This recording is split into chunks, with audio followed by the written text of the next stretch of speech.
Hello friends, તમારું સ્વાગત છે મારા કિચનમાં. આજે આપણે બનાવીશું ગરમીઓ માટે ઠંડુ ઠંડુ ટેસ્ટી એવો શેરડીનો રસ. આજે આપણે શેરડી વગર ઘરે જ માત્ર 5 મિનિટમાં બનાવીશું. એકદમ હેલ્ધી ટેસ્ટી એવું આ નવું શરબત છે. જો તમને મારી રેસિપીઓ ગમતી હોય અને હજુ સુધી ચેનલને સબસ્ક્રાઈબ ન કર્યું હોય તો સબસ્ક્રાઈબ કરજો અને બાજુમાં આપેલી ઘંટી દબાવજો એટલે નવી નવી રેસિપીના નોટિફિકેશન આવે. તો ચાલો બનાવીએ. એના માટે મેં અહીંયા 100 ગ્રામ જેટલો ગોળ લીધો છે. કપથી તમે જો આ ગોળને ખમણી અને મેઝર કરો તો પોણો કપ જેટલો ગોળ છે. તો આ રીતે ગોળને ઝીણો ઝીણો કટ કરી એક બાઉલમાં લઈ લઈશું.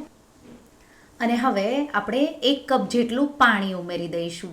એટલે ગોળ છે એ પીગળી જશે. અને પાણી નોર્મલ રૂમ ટેમ્પરેચર પર હોય એ જ મેં 1 કપ મેઝર કરી ઉમેરી દીધું છે. મિક્સ કરી દઈશું અને લગભગ 2 થી 3 મિનિટ જેવું તમે એને સાઈડમાં મૂકશો કે આ રીતે મિક્સ કરશો એટલે ગોળ છે એ બધો જ પીગળી જશે.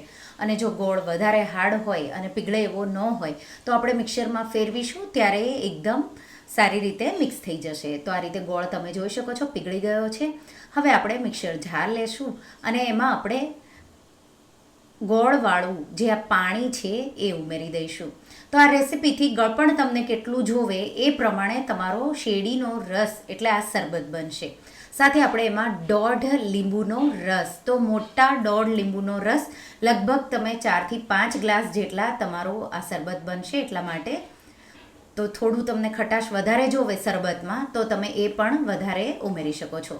એક નાનો ટુકડો આદુનો લઈ અને આ રીતે ઝીણા ઝીણા એના ટુકડા કરી ઉમેરી દઈશું.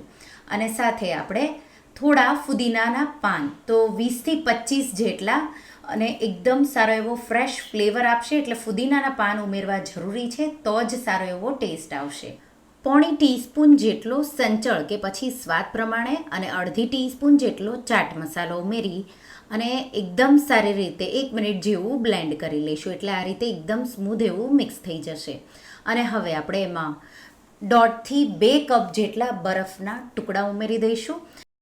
તો અહીંયા તમે અડધો કપ જેટલું ઠંડુ પાણી પણ ઉમેરી શકો છો. અને લગભગ આપણે 1/2 મિનિટ જેવું એને આ રીતે બ્લેન્ડ કરી લઈશું. અને હવે આપણું ઠંડુ ઠંડુ શરબત બનીને તૈયાર થઈ ગયું છે. સર્વિંગ ગ્લાસમાં બરફના ટુકડા ઉમેરી અને તમે જોઈ શકો છો એકદમ જેવો શેરડીનો રસ હોય એવો જ કલર આપણા શરબતનો આવ્યો છે. તો આ રીતે ઉપર સુધી ગ્લાસ ભરી દઈશું.